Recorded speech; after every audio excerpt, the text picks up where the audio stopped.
uşaqlar, keçən ay bilirsiniz ki, noyabrın 5-dən dekabrın 5-nə qədər dedik ki, ulduz oyunu oynayacağıq. Kimin ulduzu çox olsa, həmin uşaq qalib olacaq. Və bizim sinifimizdən də 2 uşaq qalib oldu. Biri Nəzrin, digəri Nuray. Heç birinin də qəlbini qırmaq istəmədi. Gəl görün Nəzrin.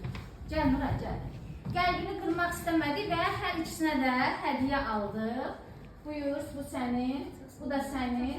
İnşallah uğurları daha çox olar hər ikisinin və nəticələri daim yüksək olar.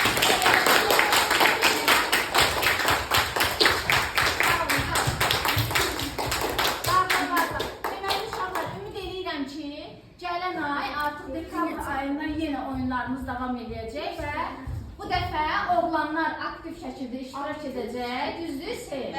Aktiv iştirak edəcək, düzdür İskəndər? Və növbəti qalibimiz oğlan olar inşallah gələn ayda. Hamınızı uğurlar arzulayıram, hamınız bilirəm ki, ulduzsuz mənim üçün parlayan ulduzlarımsınız və hamınızda o potensial var, düzdürmü? Bu ay olmadı, növbəti aylarda yavaş-yavaş hər biriniz parlayan ulduz olacaqsınız.